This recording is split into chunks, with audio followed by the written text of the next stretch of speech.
Hello friends, welcome to Veena's collection. వీడియోలు అన్నీ చాలా బాగా చూస్తున్నారు. Thank you so much. ఇవాళ కూడా పైప్ లైనర్తో ఒక క్లిప్ తయారు చేశానండి. ఒక బ్లాక్ కలర్ పైప్ లైనర్ తీసుకొని క్లిప్ చుట్టూ చుట్టేసాను. అది వీడియో తీయడం మర్చిపోయాను. ఫ్లవర్ చేశానండి ఇలాగా. ఈ ఫ్లవర్ని చాలా ఈజీగా జస్ట్ మనం ఇట్లా తిప్పితే చాలు ఒక మోడల్ లాగా వచ్చేస్తుంది. చాలా ఈజీగా మీరు చూస్తూ చేసుకోవచ్చు. అండ్ అడ్జస్ట్ని రెండు కలిపి గట్టిగా తిప్పేస్తే అది ఇంకా కదలదనమాట. కట్ చేసేసుకోవాలి అక్కడ వరకు. అండ్ ఫ్లవర్ని మధ్యలో చూసుకొని కరెక్ట్గా షేపు మనం గమ్మేసి అంటించేసుకోవాలన్నమాట. బ్యాక్ సైడ్ కూడా ఇలాగా గమ్మేసి అంటించేయండి. అంటించేసి ఒక 5 సెకండ్స్ అలా పట్టుకున్నారంటే గట్టిగా నిలబడిపోతుంది. అదిగోండి అలా. ఓకేనా? అలా అంటించేసిన తర్వాత నెక్స్ట్ దీనికి నేను ఫ్లవర్స్ ఇప్పుడు స్టైలిష్గా ఉన్నాయి కదా, డిఫరెంట్గా ఇప్పుడు చాలా వీడియోస్ చేస్తున్నాను నేను. దీంతో ఇయర్ రింగ్స్ చేశాను, క్లిప్స్ చేశాను, అట్లా తయారు చేస్తున్నాను. మీకు వీడియోస్ చూస్తూ చేసుకోవచ్చు. అండ్ అటు ఇటు ఫ్లవర్స్ అనేది పెట్టాను అనమాట. వీడియో సైడ్కి వెళ్ళిపోయింది, ఏమనుకోకండి. ఈసారి నుంచి క్లియర్గా తీస్తాను. ఓకేనా? ఇట్లా మధ్యలో ఒక పర్ల్ అనేది పెట్టేశాను అటు ఇటు కూడా. సరే, పర్ల్ కాదు, మనం బ్యాంగిల్స్కి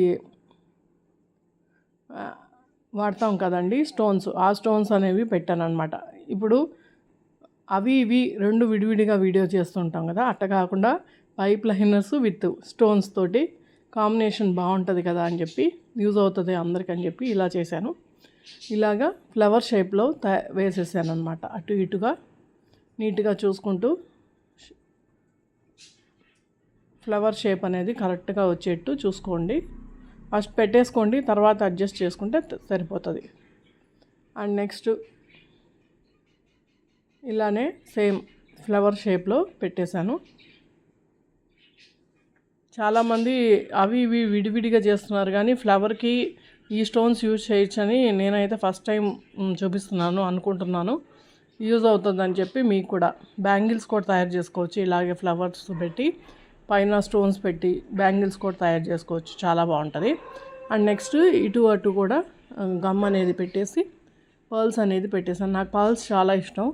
ప్రతిదానికి పర్ల్ అనేది వాడుతూ ఉంటాను. అంటే రిచ్ లుక్ వస్తుంది, గ్రాండ్గా ఉంటుంది అనమాట. అందుకని నేను ఎక్కువ పర్ల్స్ అనేవి యూజ్ చేస్తూ ఉంటాను, నా వీడియోలో చూసుకున్నట్టయితే. ఓకేనా? అలాగా సెట్ చేసేసుకోవాలి క్లిప్ అనేది. సెంటర్ క్లిప్ ఇది. ఓకేనా? చూడండి, క్లిప్ తయారైపోయింది. అదే వీడియో సైడ్కి పెట్టాను, అది చూసుకోలేదు, ఇది హాఫ్ వచ్చిందండి. ఈసారి నుంచి వీడియో బాగా తీస్తాను.